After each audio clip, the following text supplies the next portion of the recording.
Hello दोस्तों, welcome back to my YouTube channel geography world. आज उसी श्रृंखला में हम लोग पढ़ते हैं वायु का तापमान, जिसे एयर टेम्परेचर कहा जाता है। तो वैसे तापमान होता क्या है? तापमान किसी पदार्थ की वह विशेषता है जो चालन के द्वारा ऊष्मा प्रवाह की दिशा निर्धारित करता है। अर्थात जैसे किसी भी चीज़ में कहीं पर भी अगर किसी भी वस्तु की दिशा में परिवर्तन होना है, ठीक भाई, मान लीजिए यहाँ पर कोई वस्तु रखी है और एक वस्तु यहाँ पर रखी है। इस वस्तु को यहाँ पर जाना है या इस वस्तु को यहाँ पर आना है, ये किसके माध्यम से निर्धारित होगा? तो भाई ये तापमान ही निर्धारित करेगा कि कोई वस्तु कहाँ जाए। जैसे आप अपने आप को ही ले लीजिए, अगर आप यहाँ खड़े हैं, ठीक, यहाँ पर तापमान क्या है?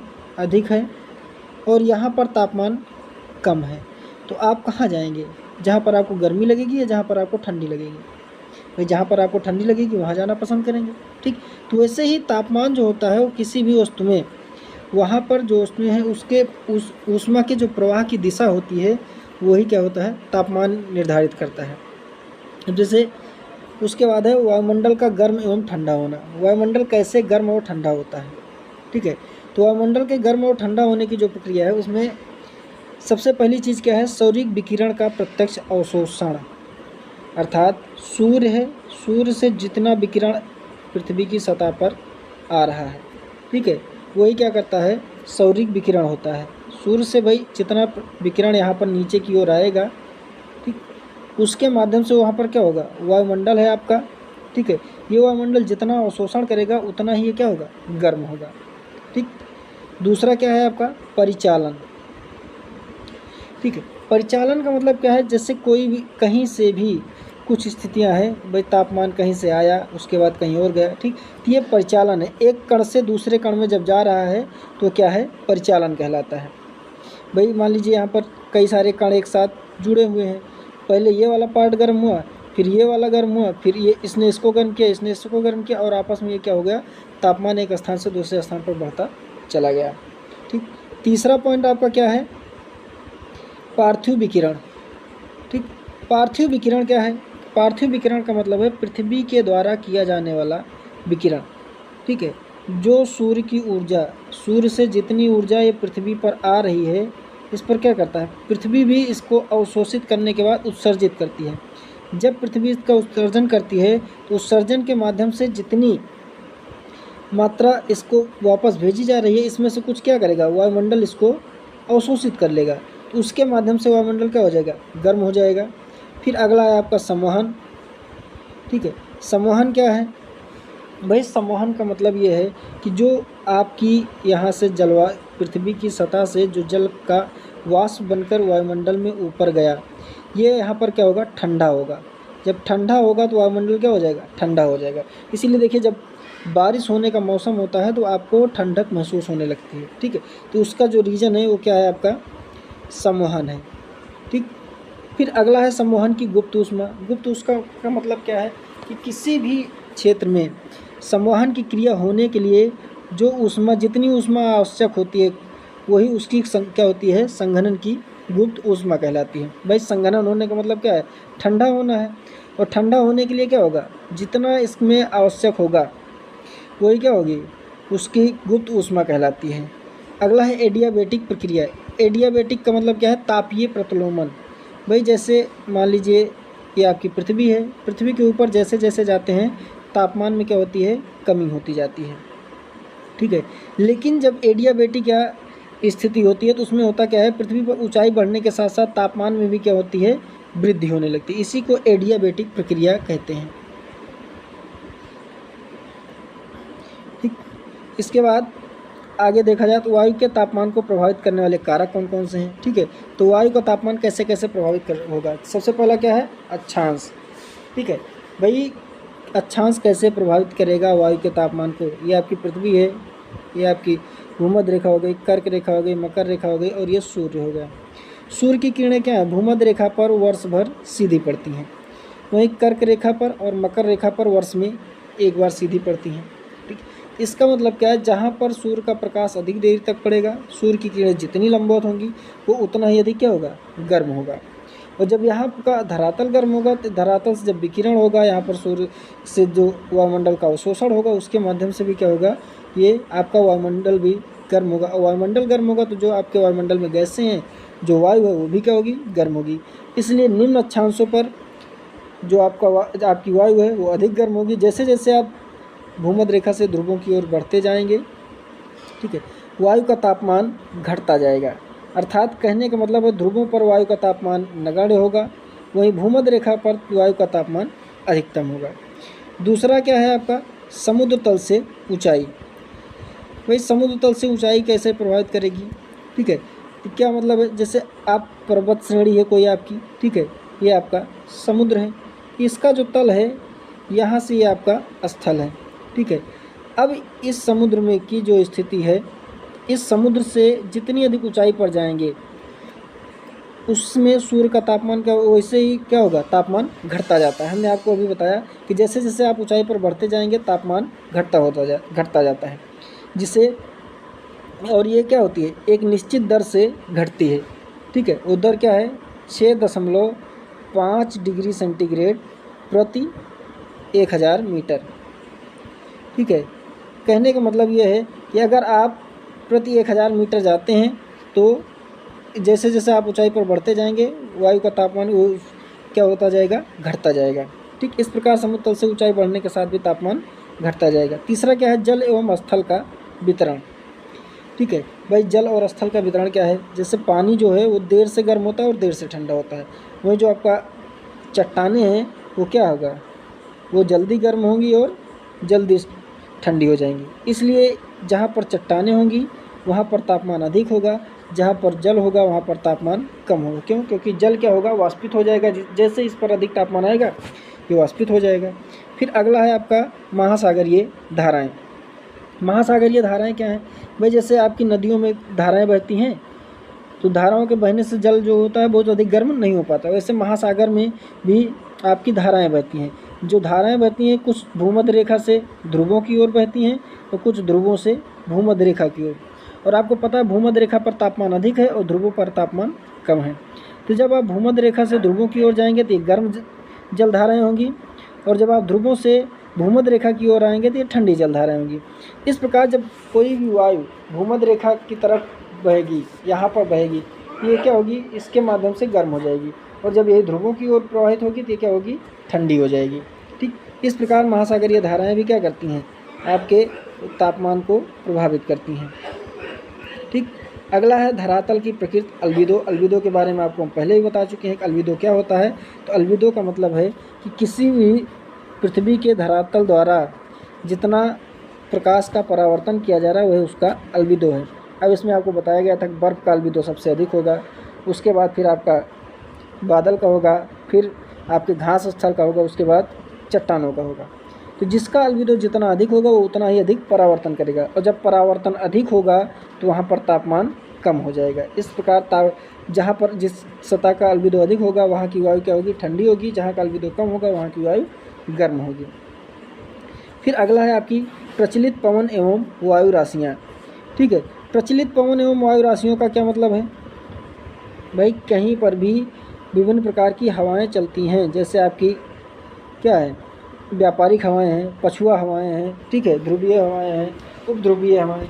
इस प्रकार जो हवाएं चल रही हैं वो कहाँ से कहाँ चल, जैसे आपकी जो व्यापारिक हवा वो एक गर्म हवा है, ठीक है, वहीं आपकी जो पछुआ हवा है वो व्यापारिक हवा की अपेक्षा ठंडी हवा है, और आपकी जो ध्रुवीय हवा है वो सबसे ठंडी हवा है। क्यों, क्योंकि व्यापारिक हवा जो आपकी प्रवाहित हो रही है वो गर्म प्रदेशों निम्न अक्षांशों में बह रही है, और जो आपकी ध्रुवीय हवा है वो उच्च अक्षांशों में बह रही है। और आपको अभी बताया गया कि जैसे जैसे आप उच्च अक्षांशों की ओर जाएंगे तापमान घटता जाएगा, और निम्न अक्षांशों की ओर तापमान बढ़ता जाएगा, ठीक है। इस प्रकार हवाओं के माध्यम से क्या होगा, आपका वायु का तापमान घटता और बढ़ता है। वायु राशियों की बात की जाए तो वायु राशि क्या है, तो वायु राशि किसी भी स्थान की ऐसी वायु है जो जिसमें ना तो कोई वायु बाहर से आ रही है ना इसमें से कोई वायु बाहर जा रही है, और अब ये सभी वायु क्या है, एक समान प्रकृति की हैं। ये ना तो गर्म है, ये अगर गर्म है तो सबकी सभी स्थानों पर गर्म होंगी, ठंडी होंगी सभी स्थानों पर गर्म होंगी।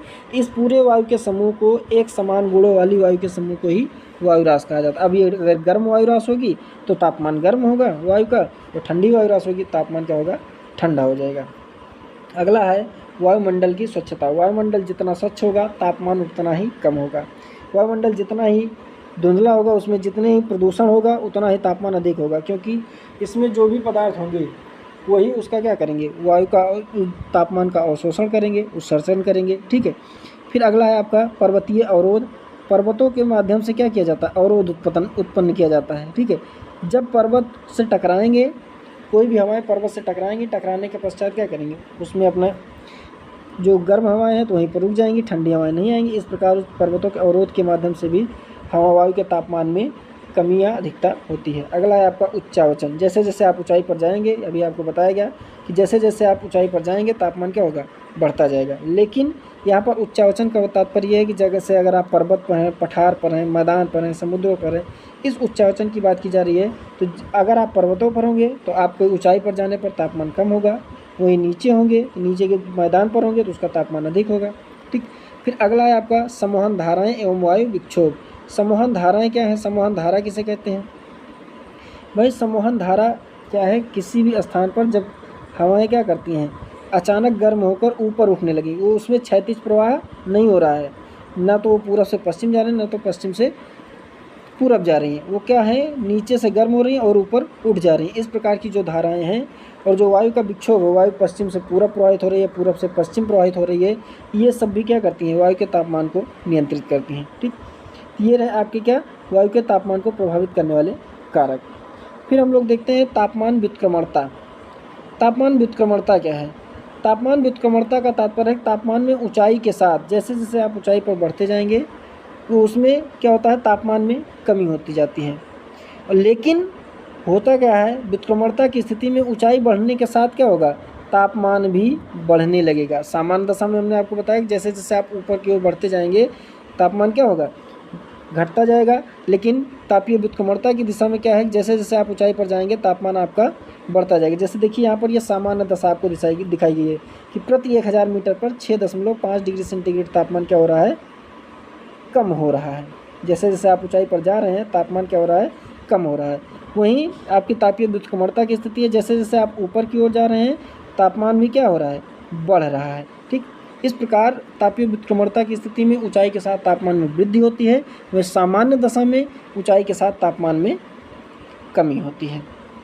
फिर अब आगे देखते हैं तापमान व्युत्क्रमणता के प्रकार कि तापमान व्युत्क्रमणता कितने प्रकार का होता है। ठीक। तो सबसे पहला आपका धरातलीय अथवा निम्न स्तरीय ताप व्युत्क्रमणता।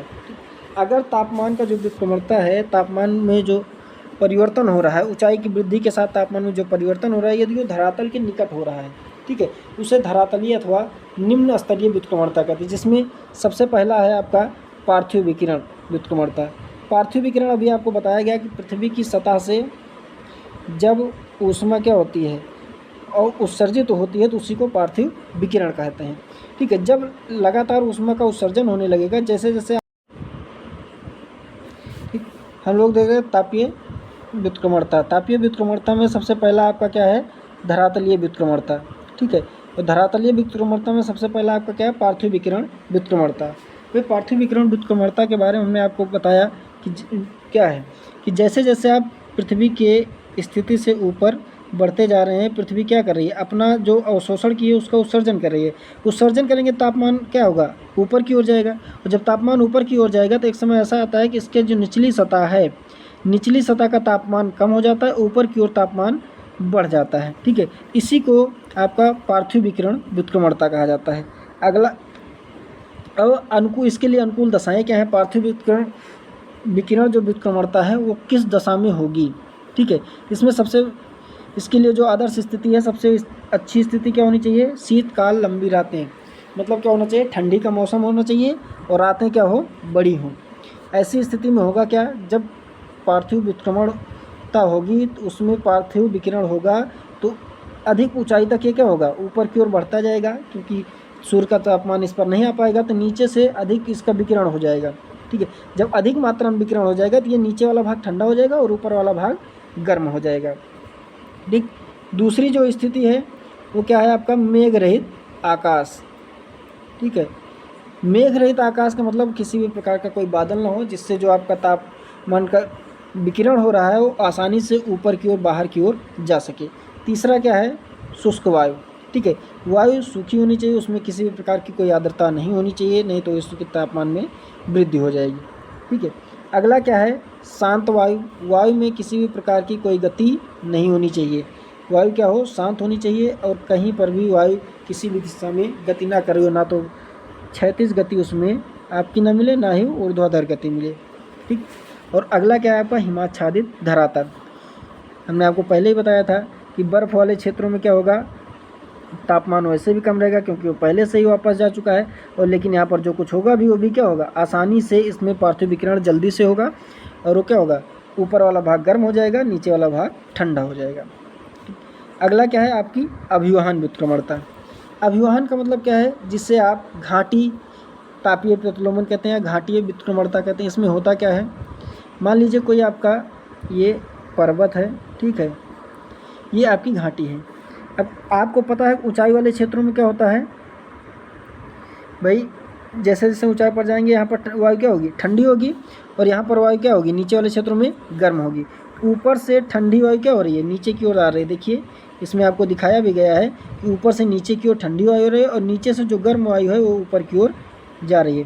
भाई जब ठंडी वायु नीचे आएगी तो क्या करेगी, भारी होने के कारण नीचे बैठेगी, तो जब नीचे बैठेगी तो गर्म वाली को ऊपर ढकेल देगी। तो जब गर्म वाली ऊपर चली जाएगी, ठंडी वाली नीचे, तो नीचे का तापमान क्या हो जाएगा, घट जाएगा, और ऊपर का तापमान बढ़ जाएगा। ठीक है, तो ये होता है आपका घाटीय प्रतिलोमन। अगला है आपका उच्च स्तरीय व्युत्क्रमणता। ठीक है, अब तक आपने देखा धरातलीय व्युत्क्रमणता, अब देख रहे हैं उच्च स्तरीय व्युत्क्रमणता। उच्च स्तरीय व्युत्क्रमणता में क्या है, अवतलन व्युत्क्रमणता। ठीक है, अवतलन व्युत्क्रमणता में होता क्या है भाई, जैसे आपकी वायु है, ठीक है, वायु कहीं पर गर्म हुई, ठीक है, मान लीजिए वायु यहाँ पर गर्म हुई, यहाँ से ऊपर उठती है, ऊपर जाने के बाद जब ये ठंडी होगी फिर से नीचे आने लगेगी। ठीक है, जब नीचे आने लगती है, लेकिन ऊपर से जब ये नीचे आने लगती है तो यहाँ पर क्या होगा, ये वायु ठंडी है और नीचे वाली वायु क्या है, गर्म है। ठीक है, लेकिन जब स्थिति क्या होगी, ये नीचे जब आ जाएगी तो गर्म वायु को ऊपर ढकेल देगी। ठीक है, इस प्रकार ये क्या होगा, गर्म वायु ऊपर चली जाएगी और ऊपर वाली ठंडी वायु नीचे आ जाएगी, जिसके कारण ये ऊंचाई वाले क्षेत्रों में, ठीक है, ऊपर वाले क्षेत्रों में यहाँ पर क्या होगा, ऊपर उष्ण वायु होगी और नीचे शीतल वायु हो जाएगी।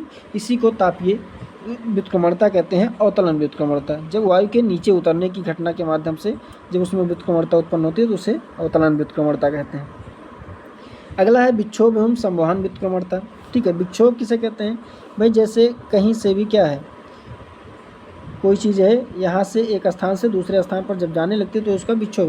और संवहन क्या है, गर्म, जब कोई जल क्षेत्र क्या होता है, जल क्षेत्र पर जब तापमान पड़ता है तो गर्म होता है, गर्म होकर वो वाष्पन होगा, वाष्पन होने के बाद वो संघनन होगा, तो इस प्रकार की जो घटना है तो क्या होती है, संवहन कहलाती है। ठीक है, अब अगला है आपका वाताग्र व्युत्क्रमणता। ठीक है, वाताग्र क्या है, जब दो प्रकार की वायु राशियाँ, एक गर्म वायु राशि, एक ठंडी वायु राशि, दोनों जब एक दूसरे के विपरीत दिशा से आती हैं, दोनों टकराती हैं। टकराने के बाद होगा क्या, पहली स्थिति तो होगी, गर्म वायु यदि तेज होगी तो गर्म वायु शीतल वाले के ऊपर चढ़ जाएगी। ठीक है, और दूसरी स्थिति होगी, अगर शीतल वाली तेज होगी तो शीतल वायु गर्म वायु वाले को ऊपर ढकेल देगी। दोनों स्थितियों में ऊपर की स्थिति क्या होगी, ऊपर गर्म वायु हो जाएगी और नीचे शीतल वायु हो जाएगी, जिससे क्या होगा, नीचे का तापमान कम हो जाएगा और ऊपर का तापमान अधिक हो जाएगा। ठीक, इस प्रकार से कहते हैं आपका वाताग्र व्युत्क्रमणता। ठीक, अब देखा जाए तापीय प्रतिलोमन का महत्व क्या है। तापीय प्रतिलोमन के जो महत्व है उसमें सबसे पहला क्या है, कोहरा। ठीक है, तापीय प्रतिलोमन के कारण ही कोहरा प्रारंभ होता है। जो आप लोग देखते हैं ठंडी में कोहरा होता है, उसका मेन कारण आपका होता है तापीय प्रतिलोमन। दूसरा क्या है, तुषार या पाला। भाई पाला भी किसके माध्यम से हो रहा है, तापीय प्रतिलोमन के माध्यम से। और अगला क्या है, प्रतिचक्रवातीय क्षेत्रों में वायुमंडल में शुष्कता। ठीक है, प्रतिचक्रवात क्या है, नीचे के क्षेत्र में आपका निम्न वायुदाब, ऊपर के क्षेत्रों में उच्च वायुदाब। ठीक है, और हमें हवाएं कहाँ चलेंगी, ऊपर उच्च वायुदाब से निम्न वायुदाब की ओर। ठीक है, तो जब हवाएं इस प्रकार चलेंगी, इसमें किसी भी प्रकार का बाहर की ओर क्या होगा, आपका उच्च वायुदाब होगा, निम्न वायुदाब होगा, और अंदर की ओर क्या होगा, उच्च वायुदाब। तो हवाएं अंदर से बाहर की ओर जब चलने लगेंगी तो यहाँ पर किसी भी प्रकार की कोई मौसमी घटना नहीं होगी। ठीक है, इस प्रकार इसमें वायुमंडल में शुष्कता आ जाती है। ठीक, ये आपके तापीय प्रतिलोमन का महत्व है। अगला क्या है, तापमान विसंगति किसे कहते हैं। ठीक है, तापमान विसंगति देखा जाए तो क्या है, मान लीजिए ये कोई आपका बताया गया जैसे अक्षांश है। ठीक है, अलग अलग अक्षांशों पर अलग अलग तापमान है। ठीक, मान लीजिए यहाँ पर 27 डिग्री औसत तापमान है। ठीक है, अब इस 27 डिग्री औसत तापमान में ये क्या है, इस अक्षांश का औसत तापमान है, लेकिन वही क्या हो, यहाँ पर तापमान इससे अधिक या कम आकलित कर लिया जाए। ठीक है, वो मान लीजिए हमने 30 डिग्री आकलन कर लिया या फिर हमने 20 डिग्री आकलन कर लिया। ठीक है, तो इसमें जो कमी या अधिकता हो रही है यही क्या कहलाती है, तापीय विसंगति कहलाती, तापमान की विसंगति कहलाती है। ठीक है, अब ये क्या होते हैं, दो प्रकार के होते हैं, एक आपका धनात्मक तापमान विसंगति होती है, एक आपकी ऋणात्मक तापमान विसंगति होती है। ठीक, तो आज हम लोग अपना वीडियो यहीं समाप्त करते हैं, फिर मिलेंगे नेक्स्ट वीडियो में। धन्यवाद।